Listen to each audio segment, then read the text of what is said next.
السلام علیکم ورحمۃ اللہ وبرکاتہ۔ ویورس کیسے ہیں آپ؟ سب خیریت سے ہیں؟ اللہ تعالیٰ آپ سب کو خوش آباد رکھے۔ تو ویورس، آج کی اس ویڈیو میں ہم تختی نمبر 5 پڑھیں گے۔ تو تختی نمبر 5 میں ہم سیکھیں گے کہ تختی نمبر 5 ہے کیا، تختی نمبر 5 میں کیا کیا چیزیں ہیں اور کس طریقے سے پڑھنا ہے، ٹھیک ہے۔ تو اس میں ہم وہ ساری چیزیں پڑھنا انشاءاللہ سیکھیں گے، ٹھیک ہے۔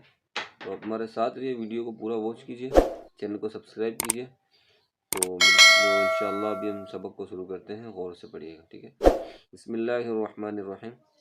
تو تختی نمبر 5 جو ہے نا وہ تنوین ہے۔ تختی نمبر 5 تنوین۔ تو بیسیکلی تنوین ہے کیا؟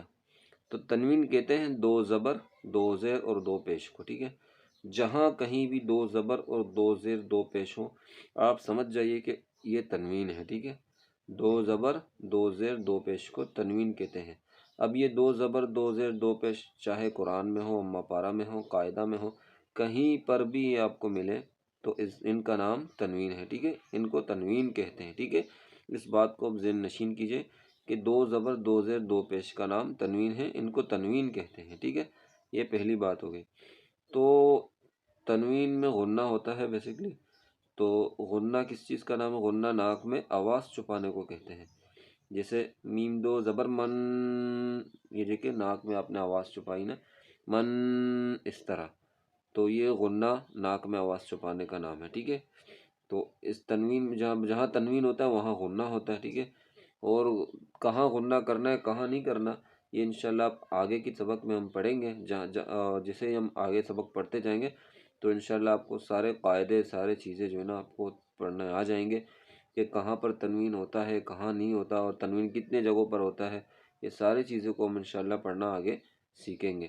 تو فی الحال آپ انہی چیزوں کو سیکھیے جو میں پڑھا رہا ہوں، تو انشاءاللہ آگے چلتے جائیں گے، آگے اور بھی چیزیں سیکھتے جائیں گے۔ تو 2 زبر 2 زیر 2 پیش کو تنوین کہتے ہیں، اور غنہ، تنوین میں غنہ ہوتا ہے، اس لیے تنوین غنہ جو ہے نا ناک میں آواز چھپانے کا نام ہے۔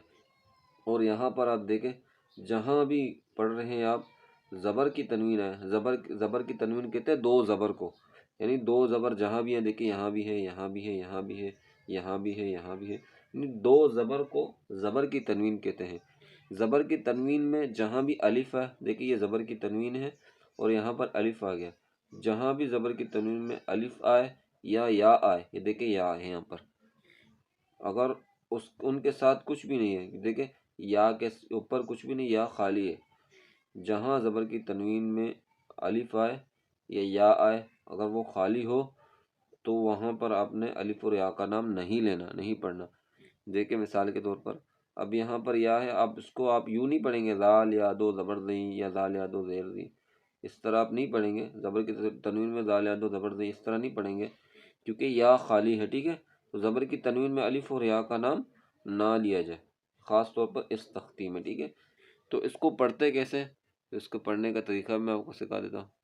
اس کو پڑھنے کا طریقہ ہے اس طرح: میم 2 زبر من، میم 2 زیر من، میم 2 پیش من، من، من، من، با 2 زبر بن، با 2 زیر بن، با 2 پیش بن، بن، بن، بن، واو 2 زبر ون، واو 2 زیر ون، واو 2 پیش ون، ون، ون، ون۔ تو اس طرح یہ سارے تختی پڑھنے ہیں۔ بس کچھ چیزوں کا آپ نے خیال رکھنا ہے، وہ کیا؟ سب سے پہلی بات میں آپ کو بتاؤں کہ یہاں پر الف اور یا کا، جیسے میں نے آپ کو سمجھایا، زبر کی تنوین میں الف اور یا کا نام نہ لیا جائے اس تختی میں خاص طور پر، ٹھیک ہے۔ اس چیز کو آپ خیال رکھیں۔ اور دوسری بات، جہاں بھی میں نے دیکھے تختی نمبر 1 میں بھی پڑھایا تھا، سبق نمبر 1 میں جو ہے نا سا کیسے پڑھنا ہے وغیرہ وغیرہ، ان چیزوں میں بھی جو ہے نا آپ نے خیال رکھنا ہے کہ سا کو پڑھنے کا طریقہ، ذال کو پڑھنے کا طریقہ، جیسے مثال کے طور پر اب یہاں پر سا آ گیا تو سا چونکہ نرمی والے حروف ہے، اس کو ہم پڑھیں گے سا 2 زبر سن، سا 2 زیر سن، سا 2 پیش سن، اس طرح نرمی سے سن، سن، سن۔ ذال بھی نرمی والے حروف ہیں، یعنی کہ جو نرمی والے، سختی والے اور موٹے حروف ہو ان کو اسی طرح پڑھنا ہے۔ اب دیکھیں زا سختی والے حروف، زا 2 زبر زن، اس طرح سختی سے۔ صاد موٹا حروف ہے اور سختی والے حروف، صاد 2 زبر سن۔ طا موٹا حروف ہے، طا 2 زبر طن، اس طرح۔ بہت موٹا بہت دو دباؤ ون اس طرح کر کے، ٹھیک ہے۔ جو بھی موٹے حروف، سختی کے حروف، نرمی کے حروف جو بھی آئے تو آپ نے ان کو اسی طرح سے یہاں پڑھ کے غنہ کرنا ہے، ٹھیک ہے۔ تو امید کرتا ہوں یہ ویڈیو بھی آپ کو پسند آ گئی ہوگی، سبق سمجھ میں آ گئی ہوگی۔ اگر کوئی چیز آپ کو سمجھ میں نہ آئے، دماغ میں نہ بیٹھے تو کمنٹ کر کے لازمی پوچھیں، انشاءاللہ اس کا جواب میں آپ کو دوں گا۔ تو ملتے ہیں اگلے ویڈیو میں اگلے سبق کے ساتھ، تب تک کے لیے اپنا بہت سارا خیال رکھیے، ہمیں دعا میں یاد رکھیے۔ اللہ حافظ، فی امان اللہ، اللہ نگہبان۔